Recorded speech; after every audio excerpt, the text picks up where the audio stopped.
Hello friends, we're going to play another exciting episode of What is in the Box. Now if you looked at the title to this video and clicked on it, you already know what's in this box. Yeah, I've been waiting for 8 months for what is in this box, and all you have to wait is mere seconds. I have wanted to delve into the world of night vision. And guess what? I went to Nightvision Guys, and they had a special. And I nabbed it, but little did I know that that special would require me to fill out a long form of import compliance, as well as wait 8 months. I didn't realize. I even went online and I checked out some of the complaints, and other people said the same thing. But I was willing to wait. It's all right. Good things are worth waiting for. Okay, so OTALC, a Steiner laser designator for night vision. And it's really cool. This thing comes in its own bag. I don't know if they always do, but this one does. I was a little bit frustrated. I got to tell you, 8 months is a long time. And I sent a lot of calls and emails to them asking how long this is going to be. The answer was always 3 more weeks. I mean, come on. I wish they would have just leveled with me and said, hey, we don't know. But here's the problem. A lot of this night vision gear comes from the government. The government releases it at their own, pleasure. I guess they do it whenever they get rid of some of the old technology, replace it with new, and there's no way for contractors like Nightvision Guys to get more until the government releases more. So they're really kind of doing the best they can. I understand that, but it took a lot longer than I expected it would. What they do at Nightvision Guys is they take these optics and they put a new intensifier tube in them and completely refurbish them and then send them out. Now, Steiner is a good company. I've heard a lot of good things about them. You get a catalog or a book that explains how to operate their equipment. Very thorough, looks great. I'll read that later. Nice little box. They give you your first battery. And boy, this is a nice little unit. Now, I'm used to these things being pretty good size, but this is very small, compact. I'm glad of that. I don't like a lot of big chunky things that take up a lot of room on the rails of my gun. So you can put a remote switch on here. That's cool. And you've got this back here. It has a clamp mount. Looks very, very well made. So here's your battery compartment. Everything has rubber O-rings to seal it, and it has a tether to keep you from losing the cap. So that's all good stuff. And then of course you have your adjustments on here. You can adjust it for windage and elevation. And that's all nice too. Nice, small, compact little unit. And then of course this little window that pulls to the side, you have what would be a visible laser, and then as I understand it, when you put that over it, it becomes a laser that only can be seen by your night vision setup. And here is your self-adhesive Velcro pressure switch. And it seems to have a nice snap to it, and it works just great. This should be fine. And we're going to try that out at a future video. This is just an unboxing, so we're going to see all the components that come with this special from Nightvision Guys. And from my understanding, the special is still good at the time of the making of this video. I checked it this morning. Okay, this is a very compact unit. I'm very pleased with this. A lot of times they gang these up with a flashlight, and I have, and I'll show you in a future video, I didn't need this to be ganged up with a flashlight because I have an excellent both visible and invisible night vision flashlight from Surefire. And Surefire products are the best. So I'm going to keep that and use it in conjunction with this. So for me, that was the option that I wanted. Rather than a really, really big unit, flashlight, combo unit with the laser. Alrighty, now we're getting into the real nitty gritty. This is a nice bag. I could see use, oh, the Skull Crusher. Now, I'm probably never gonna use this. You gotta try it one time. You gotta try out the Skull Crusher and crush your skull, and then you'll never do it again. I've had enough people tell me the Skull Crusher is no fun. And so I am prepared to dislike it, but I'm gonna give it a chance. Maybe I like my skull crushed, you know, a little bit of pressure on the cranium might just cause some new thoughts and thinking to happen in my brain. So here is your Rhino Mount. It's a basic Rhino Mount, plastic, just fine.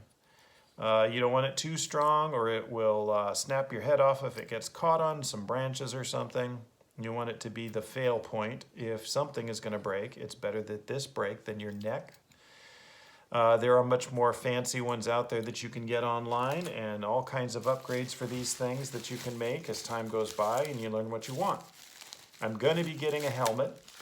I'm not exactly sure which yet.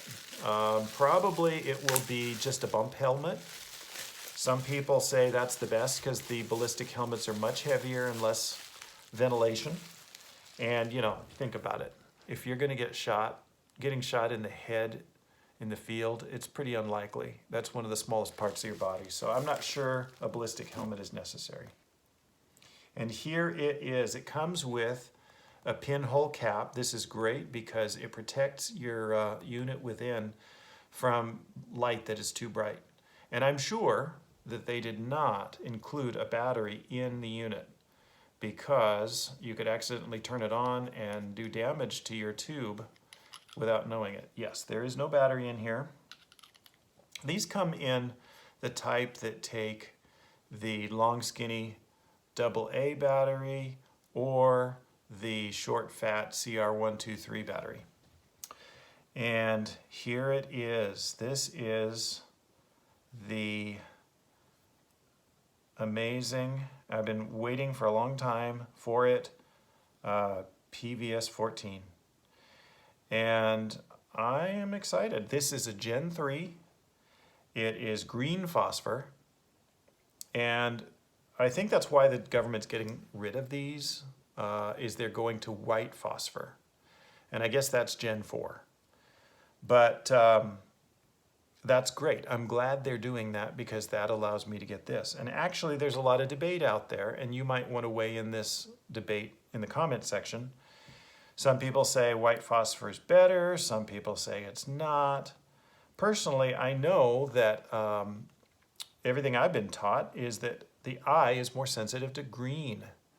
And so that's why the green phosphor has been used for so long, about the last 50 or 60 years, ever since, I guess, World War II. It's been green phosphor. However, the white phosphor is more like watching a black and white TV show. And I guess it seems more natural to people. And it's new, so I guess they're going to that. That's okay by me. I'm happy with green. Now this has all kinds of settings on here. I'm going to study up on what all of these labels and knobs and everything do. There's on off, there's IR, there's a little tiny lamp on here, an emitter that shines a tiny amount of infrared light that is not visible to the human eye, just so that you can navigate with one of these in a dark space. If you don't have one on your flashlight, it has these little holes right here which you can clip, fail-safe, maybe some paracord or whatever, create a lanyard on here so that this doesn't get dropped on the ground in case for some reason your Rhino Mount fails. It has an eye cup, and the eye cup is really important to keep the light coming through this lens to your eye from being visible to people around you. What good is this in the dark if people can see the light coming through it on your face? Some people don't like it because it gets a little foggy in there, but you know, you get used to that, I'm sure. And it's very soft and comfortable, and it has little tiny vent holes in it to try to keep the fog down. So here it is, my very own PVS14. Max headspace 9mm is going to rule the night. And I've heard it said that night vision is the only superpower that you can buy. We're about to find out. In upcoming videos, I'm going to start doing training in the dark with this. I'm going to start out by basically just navigating around my house and my neighborhood at nighttime. Out in the fields, out in the countryside, things like that. And it's a little bit of practice. This is one more level in your training that you need to actually practice. The reason why is it's very disorienting. A lot of times people don't realize that when you wear a night vision monocular like this, it is basically like looking through a toilet paper tube. And so you're basically looking at a very small area. One of the advantages of a monocular is you can have this over one eye, and you can use your other eye to see what it can see. And so you can basically draw your attention to one or the other based on what it is that you are trying to look at.